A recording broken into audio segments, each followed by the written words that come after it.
Hello guys! Hello Earth Signs, Virgo, Capricorn, and Taurus. Welcome dito sa aking channel, Kapalaran 888. Welcome. Alamin natin ang daily tarot reading mo, Earth Signs. Okay. Ito ay general reading, so pwede kang makaresonate. Gamitin mo ang iyong intuition sa panonood.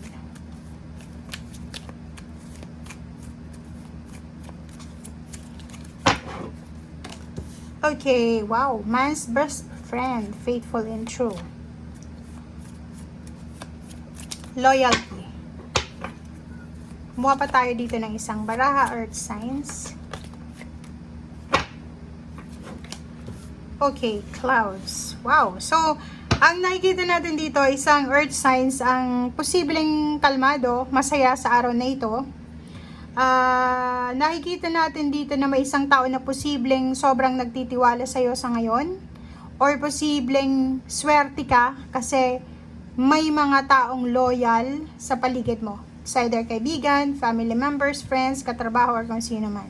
So dito sinasabi ng baraha sa iyo na iwasan natin yung pagiging negative, manatili tayong happy.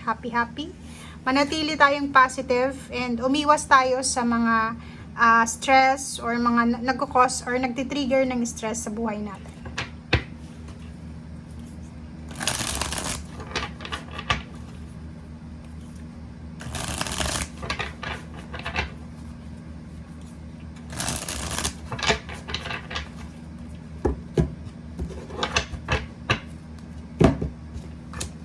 Okay, Magician. Wow. First two cards dito sa second deck natin is nagsasabi sa'yo dito, Earth Signs, na kung ikaw ay medyo nahihirapan na hanapin yung confidence sa buhay mo, sa kasalukuyan mong pamumuhay. Like for example, naghahanap ka ng trabaho, nag-a-apply ka ng trabaho, pero feeling mo walang tumatanggap sa'yo kasi feeling mo hindi ka enough, hindi ka magaling. Or alam mo yon, yung kulang ka sa confidence sa sarili mo. Sa trabahong ito na gusto mong pasukin or sa goals mo na to na gusto mong gawin, ang kailangan mo lang dito is confidence. Kasi pag manatili kang takot, marami kang mga kinakatakutan, hindi ka makakapag-focus sa kung ano yung gusto mo. And etong Magician na to, sinasabi na lahat ng mangyayari sa buhay mo ay nakatadhana yan. Okay? So, wag mong i-define yung kasalukuyan mo na situation from your past. 'Di ba? So, kung dati ay minalas ka sa isang trabaho, minalas ka sa isang relasyon, minalas ka sa isang negosyo, wag mong i-generalize yun na malas ka na talaga habang buhay. Kasi dito sinasabi na may mga kumbaga handang-handa na yung mga kakailanganin mo para sa mga susunod na araw. So, for example, if ikaw ay isang estudyante, kung alam mo sa buhay mo ngayon na ginagawa mo yung best mo para matuto, para, 'di ba? May paglalagyan ka na maganda after ng graduation mo. Pero kung alam mo na wala ka namang ginagawang effort sa ngayon, talagang mahihirapan ka after ng makagraduate ka kasi hindi mo alam kung saan ka magsisimula. 'Di ba? So, parang ganun lang 'yon. Yung pwede sa inyo dito is parang may isang magical opportunity na darating sa buhay mo regarding work. Pwedeng may mag-offer ng work or posibleng yung mga hindi mo pinapansin na mga trabaho, offer ng work, or mga hindi natin pinapansin na pwedeng pagkakitaan ay pwede nating magamit sa araw na ito or sa mga susunod na araw. So nakikita natin dito na for example, dati kang nagtatrabaho or dati kang OFW, umuwi ka ng Pilipinas, or nag-stop ka sa pag-work, and ngayon siguro nagsisimula ka na naman na mag-process ng mga documents kasi gusto mong bumalik sa ibang bansa, gusto mong bumalik sa trabaho mo. And luckily, papabor sa'yo ang universe. So sinasabi na ano man itong gusto mong gawin sa ngayon, ano man itong gusto mong simulan, go lang ng go kasi ibibigay sa'yo ng universe yung go signal para makapagsimula ka. O, diba? So, nakikita mo or pwedeng maramdaman mo. Ramdam mo to Parang nararamdaman mo na etong 2024 is isa sa mga lucky years mo na ito yung magsisimula Or eto yung daan papunta doon sa tagumpay mo. Eto yung daan papunta doon sa magic ng buhay mo. Okay. So yun, ang sinasabi ng baraha sa atin dito na make sure lang na wag pabago-bago yung isip natin. Yung pabalik-balik. Like for example, sa araw na ito, maghapalay ako ng trabaho ngayon. Sa araw na ito, mag-aaral ako.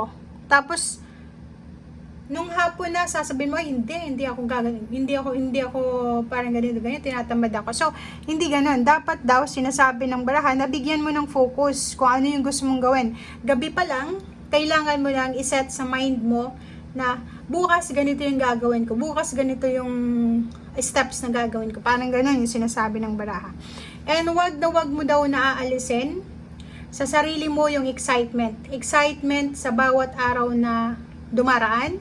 Excitement sa bawat araw na, alam mo, sa mga araw na sasalubungin mo. Parang ganon. Okay? And if ever man nasa trabaho ka na ngayon, iwasan mo yung sobrang pag-a-absent. Be excited, be passionate. Kasi yung trabaho natin, pag nag-e-enjoy tayo sa trabaho natin, hindi natin napapansin hapon na. Tapos na yung 8 hours, di ba? And if for example, gusto mo kung ano yung ginagawa mo, talagang, parang ano lang yan, parang hobbies lang yan, parang, kumbaga, passion mo lang na, ay, tapos na yung 8 hours ko, ay, tapos na yung trabaho ko, diba? So, sinasabi ng baraha, na, kailangan mong magkaroon ng specific na interest sa kung ano yung gustuhin mo, diba? Hindi yung, papasok tayo sa isang trabaho na wala naman tayong interest. Siyempre, ang unang mararamdaman dyan is maboboring ka. Kasi mo hindi mo alam eh. Diba? Parang yung sinasabi sa'yo dito ng baraha, huwag kang papasok sa isang trabaho, huwag kang papasok sa isang relationship na wala doon yung puso mo. Diba? So, yun. Sinasabi ng baraha sa'yo dito na may paparating. May isang good news, pwedeng new relationship, new jobs, good health na posibleng magbigay sa'yo ng parang ito yung magiging cause ng pag-apaw ng iyong cups, pagiging masaya mo. So, ihanda mo ang sarili mo. Pwedeng ito na yung matagal mong hinihintay. Pwedeng ito na yung matagal mong hinihintay na relationship. Ito yung matagal mong hinihintay na good health. Ito yung matagal mong hinihintay na trabaho, celebration, mga nakahang na plano na posibleng matuloy na. So, siguro ang tagal-tagal mong naghihintay dito, maybe 3 years, or pwedeng 3 months, 3 weeks, 3 days, kung ilang taon man yan, ilang buwan, ilang araw, may matatanggap ka na posibleng balita na pwedeng magdala sa iyo ng encouragement and magdala din sa iyo ng happiness and celebration. Okay? Thank you guys. Bye!